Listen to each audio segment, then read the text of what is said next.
समस्त अनियमित कर्मचारी भाइयों को मेरी जय सिया राम। मैं सचिन शर्मा, प्रदेश अध्यक्ष नगर निगम अनियमित कर्मचारी महासंघ। बहुत से अनियमित कर्मचारी भाइयों का यह प्रश्न था कि भैया स्थायीकरण कितने साल जो अनियमित कर्मचारी शासकीय कार्य में सेवा दे दिया है ऐसे कर्मचारियों का हो सकता है, और किन किन राज्यों में किस किस राज्य सरकार द्वारा स्थायी कर्मी बनाया गया है।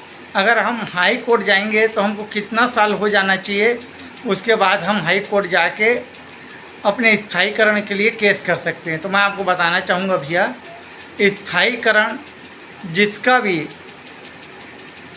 1 साल या 1 साल से अधिक हो गया है ऐसे कर्मचारी का भी हो सकता है।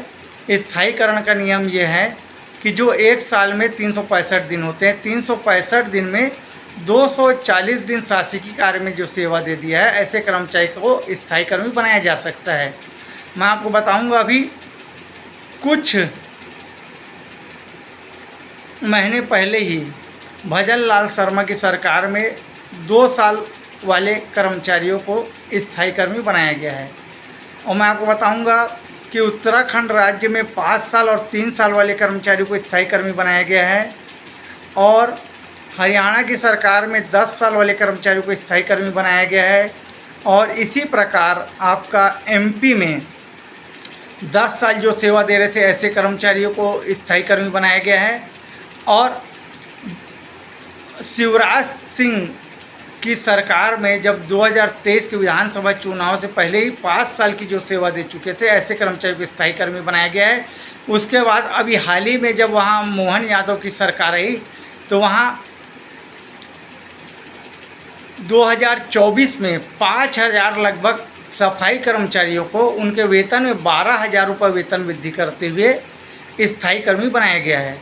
तो स्थायी कर्मी का नियम यह है, जो 1 साल में 365 दिन होते हैं उसमें 240 दिन अगर वो शासकीय कार्य में सेवा दे लिया है तो ऐसे कर्मचारियों को स्थायी कर्मी बनाया जा सकता है। लेकिन हर राज्य सरकार अपने अपने हिसाब से, किसी को 2 साल वाला, कोई 3 साल वाला, कोई 5 साल वाला, कोई 10 साल वाले को ही बनाए अपने हिसाब से। सरकार चाहे तो 1 साल वाले कर्मचारी को भी स्थायी कर्मी बना सकती है, सरकार चाहे तो 25 साल वाले को भी स्थायी कर्मी बना सकती है। सरकार के ऊपर है कि वो 1 साल वाले को बनाएगी कि 25 साल वाले का स्थायी कर्मी करेगी।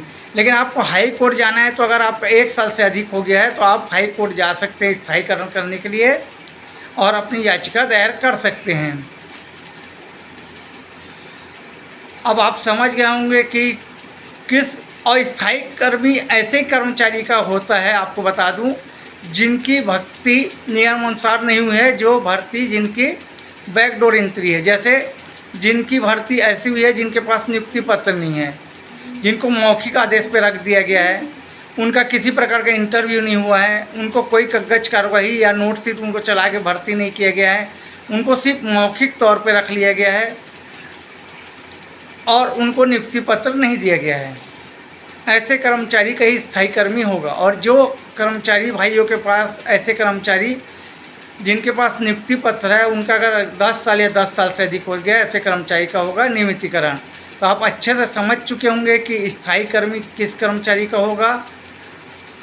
जो प्रश्न आपका था उसको मैंने जवाब दे दिया। धन्यवाद। मैं सचिन शर्मा, प्रदेश अध्यक्ष नगर निगम अनियमित कर्मचारी महासंघ।